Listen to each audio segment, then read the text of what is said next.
Bismillahirrahmanirrahim. Assalamu alaikum, dear students. I hope that you all are fine and you must be waiting for one video which solves all of your problem.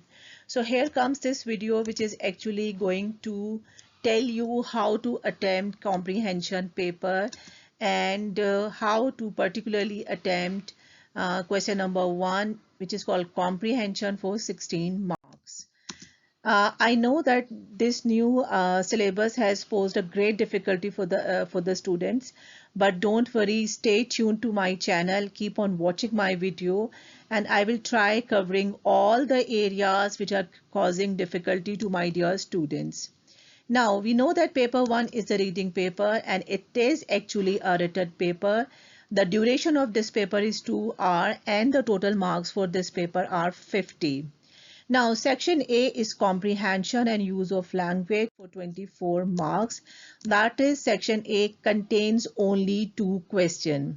Now, question number 1, which will be focused on in this video, is for 16 marks. And this question is actually divided into a series of sub-questions. Now, this is actually a narrative text. And there are short question answers which are going to check your implicit and explicit understanding. This is a term, these two terms are, that posing great difficulty for the students nowadays. If you are not clear about them, you may watch my one other video which is actually discussing what are explicit and implicit meaning with example. Now this text A I'm talking about, is 900 words long and it is either taken from a 20th or 21st century literature, and I must tell you that it is a narrative text. Now narrative is a text which is taken from some story. Now this question again has 2 reading objects. Reading object 1 is how you demonstrate understanding of explicit meaning, and reading object 2 demonstrate understanding of implicit meaning of a student.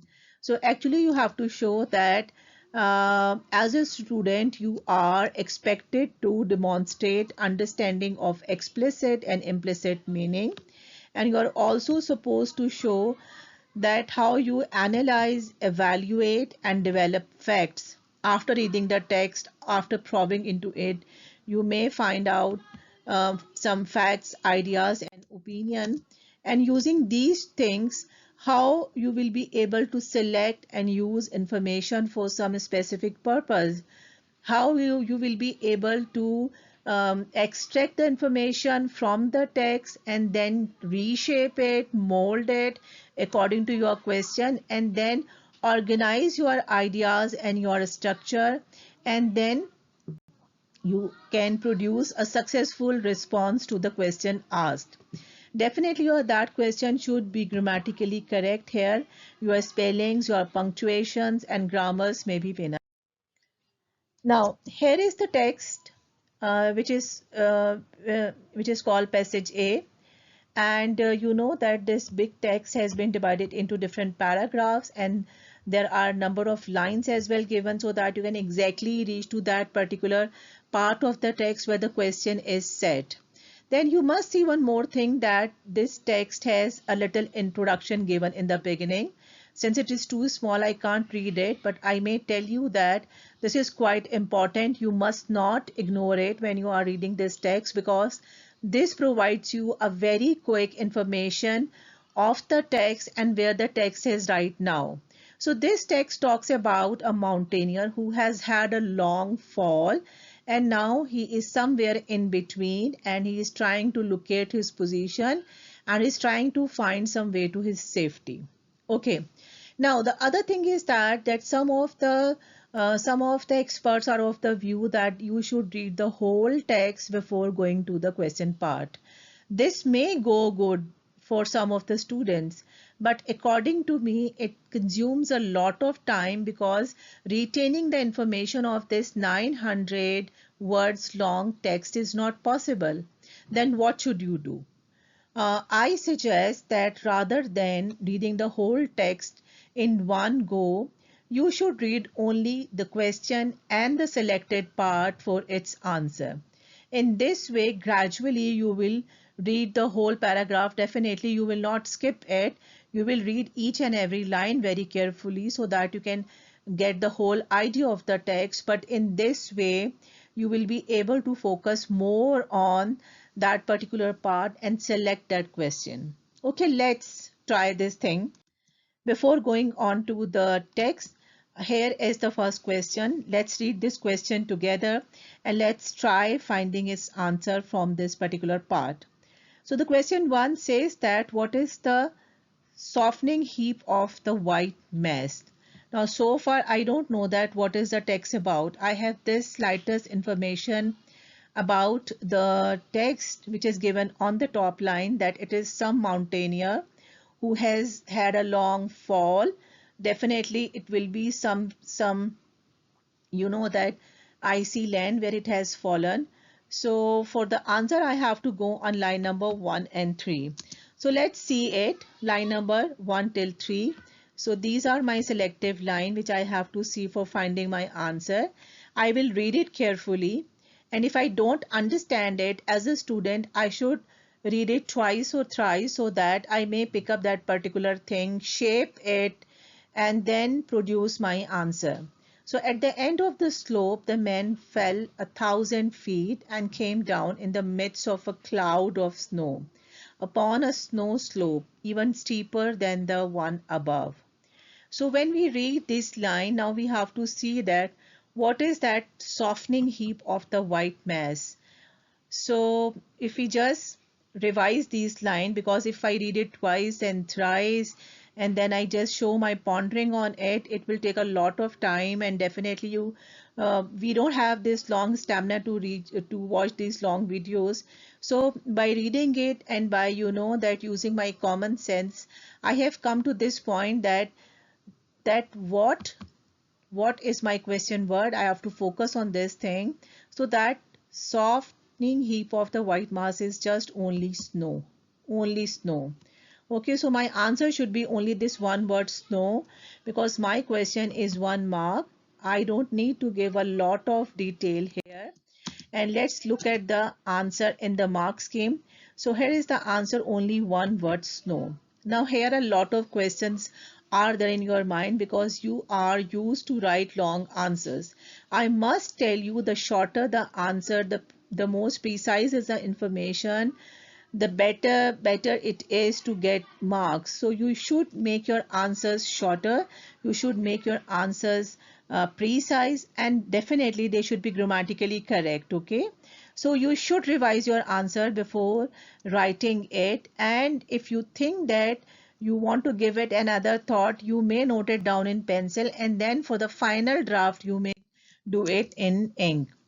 Now look at the second question, that how did it save the mountaineer? Now I must tell you that for comprehension, your common sense works a lot. Okay, when we imagine this thing happening in our mind that some mountaineer is falling thousands of feet down with a lot of snow, so definitely if we imagine it in our mind and if you become more that focused on it, you will definitely imagine it that the soft heap of the snow will cushion the fall of the mountaineer, and definitely the body of mountaineer will not be damaged. So how did it save the mountaineer? So we have to see, like, okay, if we see that he was buried amidst a softening heap of the white masses that had accompanied and saved him. Now, when we did it with our students, so most of the students, I will say that 98% of the students, they copied this line. Even some went for the wrong part as well. Okay, but you know that rather than copying something, you may think of a suitable reshaped, reformed answer, and then you give your answer here.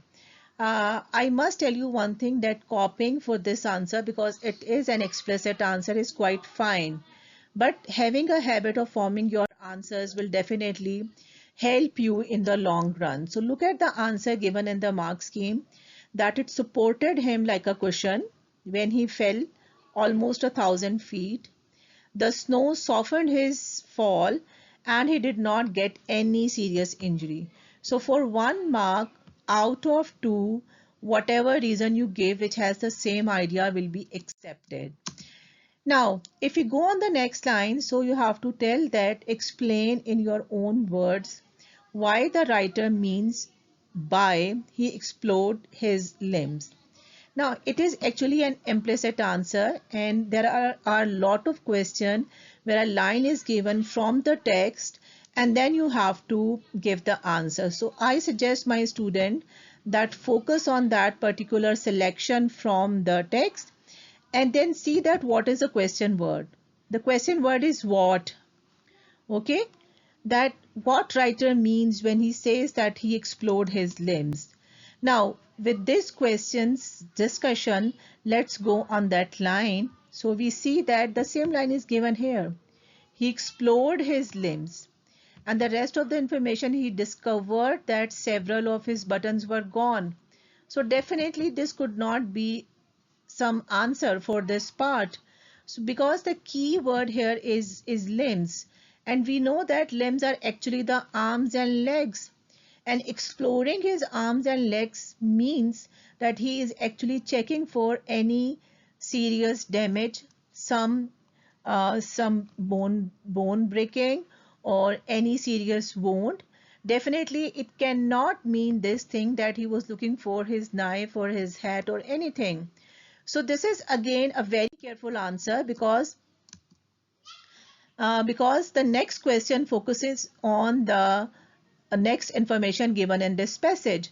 So he felt, he grouped his limbs for any possible injury or fractures. So if you are really careful, finding the right answer is never difficult for you. Now look at this question, that what else did the man find out from his exploration? Give 2 details.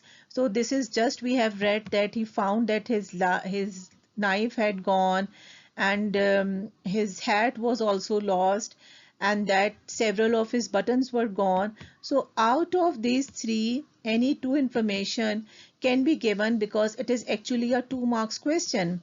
So I must tell you that for a 2 marks questions, at least you should provide 2 different things, 2 different details to satisfy the question's marks.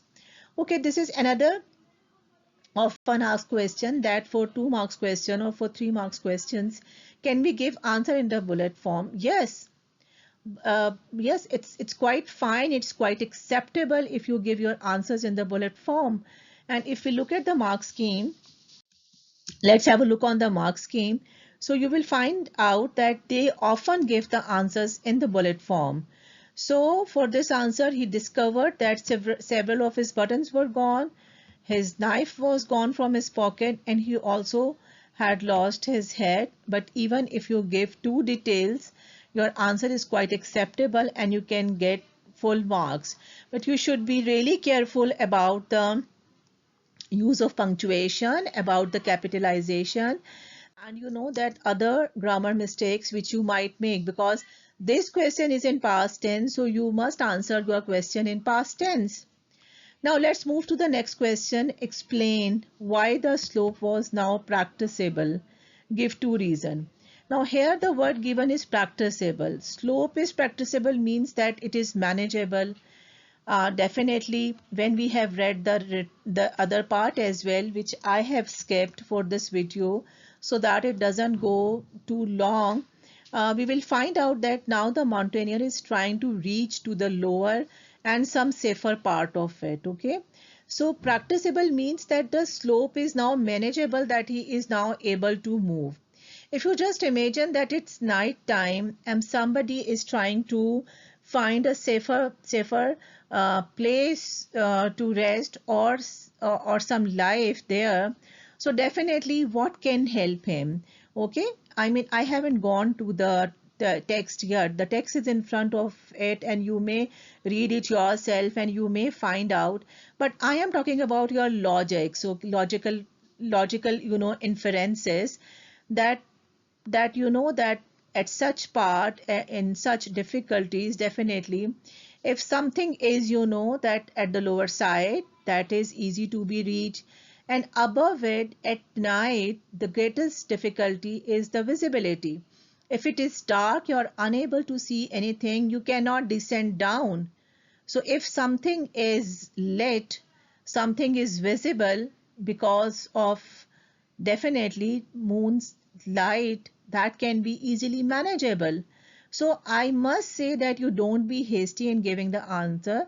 You ponder on the things, you look at the situation, you imagine the story going on in your mind, and definitely then you can come up with some good response. Okay, so students in haste, they make mistake. Okay, so let's see that at a great interval of time he became aware that he was near the lower edge of the snow and what was now a moonlit. So these two things are quite, you know, sensible, and here we can give the answer in the bullet form, as I have told you that he was now near the lower edge of the snow and the slope below was moonlit. So you can see that the answer is in the bullet form and it's quite acceptable.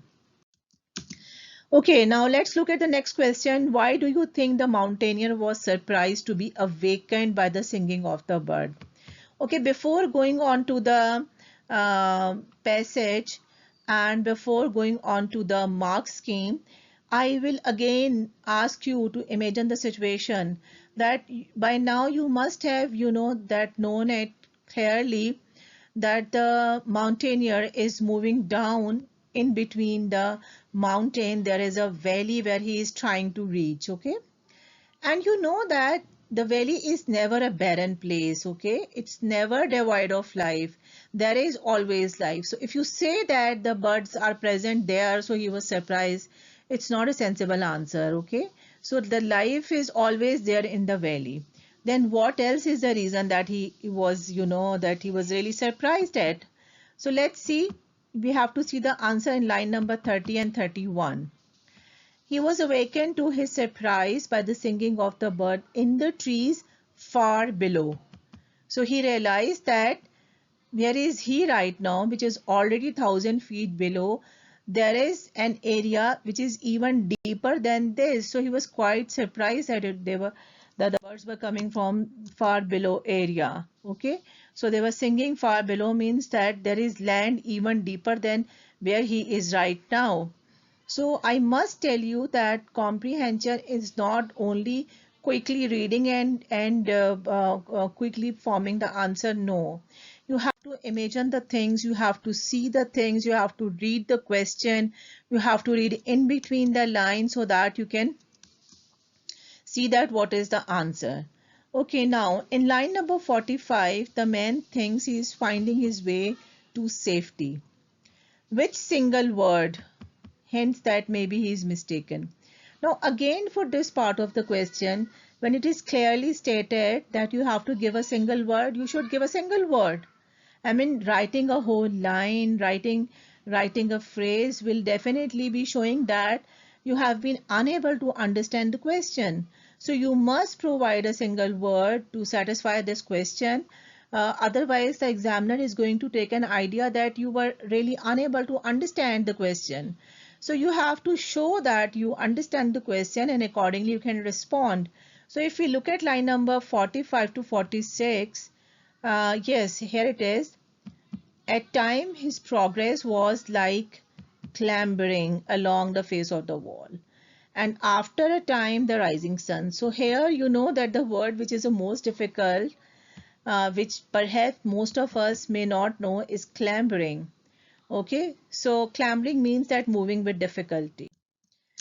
Okay, now you see that a single word is given in the mark scheme. So you need not to tell the line, the word which is showing the difficulty is clambering, or writing that whole line where this word is will show that you have actually not understood the question. Now, why did he find it helpful to gnaw on the stalk of the fern? Okay, line number 49 to 43. Now, again, you know that the context of the comprehension is quite important. Here we find out that the mountaineer is trying to come out of the gorge, and you know that when you are trying to come out of the gorge, you need some support. You need to clutch on something. When it is snowing everywhere, so definitely you need some good support, some strong support to climb and climb on something. Now, I must tell you that when our students attempted this question, they took uh, no means that chewing something and tasting it, and they just wrote it hastily that he got some physical strength. But you know that when you look at the context of this comprehension, it is only the other day. I mean, he has fallen it's about the other day. So you know that it's not days after that, you know that he is very weak of hunger, that he is unable to walk and he needs some energy, and that he finds this one helpful to get energy. You know, it's not like this. Actually, the stronger idea of knowing is that he wanted to test that whether this one is quite strong enough to be clutched on, grip on to move further. Let's look at the line number 49 to 53. He came presently to an expanse of rocky debris, and among the rocks he noted, for he was an observant man. Look at this thing. An unfamiliar fern. He did not know what this fern is, that seemed to clutch out of the crevices with intense green hands. Now this line is showing the strength of this fern, that you know that out of the crevices of this stone, this was able to sprout out with intense green hands. So this is, you know, that showing that this plant has some strength. In order to check the strength, he chewed it, that whether this plant can take his weight and his grip, and it can help him to come out of this gorge or not. Again, you see that your understanding of the text, your reading in between the line will definitely help you to form an answer. Okay, so it made him confident that stalk of the fern was strong enough with their tops. Okay, that the hands intense green is used in this line, and they are strong enough to grip to climb down. Okay, now in line number 50 to 55, the man is puzzled by what he sees. What is the most puzzled by and why? Okay, this was again a question which was not correctly attempted by most of the students. Now, if we see line number 50 to 55, we can see that these were very strange to his eyes, and indeed the whole appearance of the valley became, as he approached it, even more puzzling. Most of the surface was lush green meadows. I mean, this is the scene of the valley, that it was lush green meadows, starred with many beautiful flowers, quite common. Every valley is like this. So this is not something to wonder at. Now, what is the thing which is puzzling him? High up and ringing the valley was a oddly sited wall separating the houses and their immediate surrounding from the slope. So for this, I ask my student that you just focus on that particular part on which the question is set, and read it twice, read it thrice, read it even 4 times if you don't understand it, and then revise it in your mind, that what was the puzzling thing. So the puzzling thing was actually the wall which was surrounding that valley.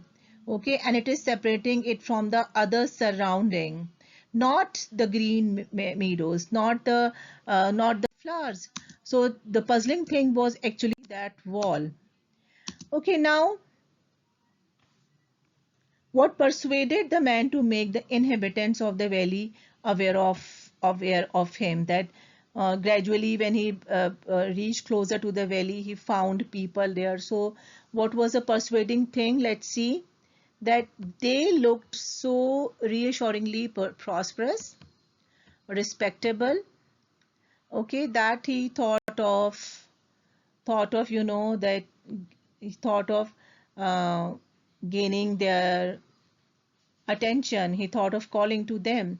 So any two things you can write that they seem quite reassuringly reasonable, like they look promising, they look encouraging, they appeared very rich, they appeared very resourceful, and they appeared honorable. Their appearance was like that he was encouraged to call them. So any one or two things can go for answer. Now, this is a very important question. Explain using your own word the mountaineer's different feelings about the situation. Give three details from anywhere in the text to support your answer. Now, this is the time that you have been through the whole text, okay? And definitely while finding the answer, fumbling on the responses, you must have read those selective part twice or thrice even. You must have read a paragraph. So by this time you must be quite aware of finding the mountaineers different feelings from the whole text. So you should go, one thing is that you should go, that you should go in an order that what were the mountaineer's feelings in the beginning when he fell. Definitely he was puzzled, okay, he was shocked, any feeling you can write about. Then later on he was little, that he was little encouraged that after this great fall, thousands of feet he was living and he was surprised. So he was really happy. Then that throughout the passage you will find different feelings of him. Any feelings of uh, any feelings of mountaineers you can write here, and they should be in order. Even you can write this answer in bullet point. Let's look at one response from one of my students. At the beginning he was apprehensive and exhausted when he fell. As he fell asleep and explored his limbs out of fear, in the middle he was astounded and astonished. Okay, yes, by the birds chirping and by the bizarre valley. Lastly, he was and confident as he saw the kids. So you can see that the student has quite smartly used these connectors, sequential connectors at the beginning, then in the middle, and lastly to share different feelings of this. So I'm sure that by I know that this has been quite long video, but definitely you will have to bear it, because um, I mean, without discussing the question, we cannot definitely go for such comprehension understanding. So thank you very much for watching this long video. Stay blessed. Allah Hafiz.